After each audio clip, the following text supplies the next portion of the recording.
Welcome to Wednesday, January 13th, 2021. Well, the wind event has gotten going across the region. We're in a Wyoming Wind Festival, but it's also a Colorado Wind Festival, a Nebraska Wind Festival, a Dakota Wind Festival, a Montana Wind Festival. Everyone is going to share in the wealth of the wind along and east of the divide. For you folks watching this podcast west of the Continental Divide, it won't be nearly as bad. But boy, the wind-prone areas east of the divide already getting hammered. Cold wind and snow tonight and tomorrow morning as a cold front comes in with these strong jet stream winds. This will be mainly for the high country of Wyoming, Montana, Idaho, Colorado, some snow showers in the northern mountains of Utah. There's going to be just enough snow shower on the plains, enough snow shower activity along I-90 and I-25 on I-80 tonight and tomorrow to cause some more travel headaches. Now, several features this weekend into early next week will promise mountain snow and will keep the weather unsettled on the plains. And we see a busy pattern, coast to coast, the next 2 weeks. Now that we're embarking into the last 2 weeks of January, that pattern that has been slow to evolve but has been evolving is coming to fruition. This is a snapshot of wind conditions along some of the interstates and roadways across Wyoming that are known for the wind.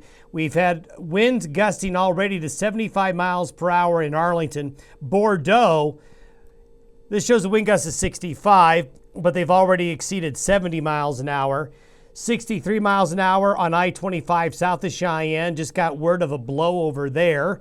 And winds near Casper on Outer Drive gusting to near 60 miles an hour. And we're going to see these winds like this not only today, but tonight, tomorrow, and there's going to be a large portion of Friday that's also going to be very, very windy for the region. So it goes without saying, if you're going to be driving, do not be pulling a trailer or driving a high-profile vehicle. You're really asking for it.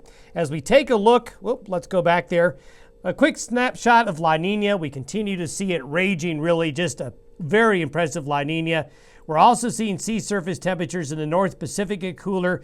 This area of coolness now is also expanding and growing. This is looking a lot like 2010, 2011 with the continuing cooling of the Pacific. So there's no signs of La Niña reversing anytime soon. Now let's take a look at these jet stream winds that are coming in. Now this is for tonight around midnight. This swath of jet stream winds right here, there are areas where the winds are hitting 190 miles an hour. And as we discussed yesterday, when these strong jet stream winds cross the Continental Divide, they form a wave. These waves go up and go down, and when these waves get closer to the ground is when you get the really high winds. And when you add the terrain features, when you squeeze air through a canyon, through a river valley, through a gap in the mountains, you're going to just get incredibly strong and gusty winds. By Friday, notice things don't get any better, really. We continue to have a very strong jet stream coming in from the north on the back side of the system coming on in. So while west of the divide, winds are going to ease up by Friday. East of the divide, the wind festival continues. And this is what it looks like through Saturday afternoon with snow. There's going to be a significant northern plains, northern Corn Belt snow. This will be their first real significant snow event they've seen in a while, as well as the prairie provinces of Canada. Then going up into the Great Lakes in New England, we're going to see lake effect snows kicking in this weekend and next week. And you can see that most of the snow that falls, at least through Saturday afternoon, will be mountain derived and really a little bit on the plains, but not very much. But that's likely going to change going forward. This is where we are with the upper level pattern by this afternoon. We have this wave coming through right here. This is associated with the cold front that lines it up just like that.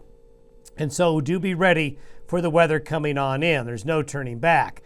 Now this is by Sunday. We've got a low in the Great Lakes. We've got this little ripple right here. You see this?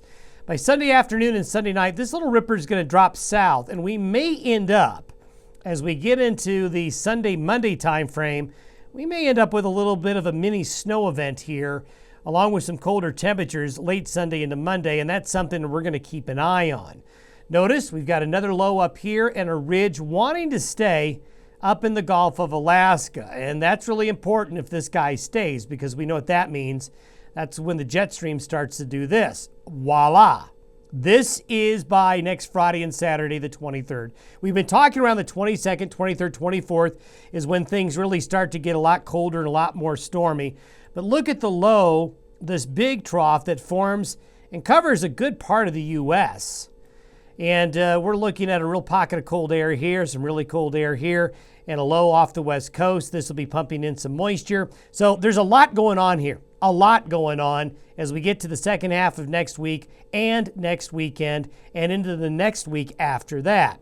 If you look at the 10-day snowfall forecast, things really pick up. You're just getting a lot more snow than we've seen this winter so far across the northern tier of the United States, Canada. You know, when you start piling up the snow in Canada again, you're going to start to more easily build up those cold air masses. So the table is set for those changes coming, especially mid to late next week and into the last week of January. By that same time frame, by next Friday, you can see these are temperatures relative to normal. You can see that the colder temperatures are moving into the northeast and the west central and northwestern areas of the United States by late next week. The solar activity has gone kaput. The sun is asleep again. We had showed you a few weeks ago that sunspots were returning. The solar cycle did reach its minimum, and it was coming out of its solar cycle minimum and starting to go into the next active solar cycle. And it will, but for the last week and a half, no sunspots. And that is not unusual after a solar minimum, but we're now getting to the point to where if this goes on another week or two, that's really remarkable and something to keep an eye on.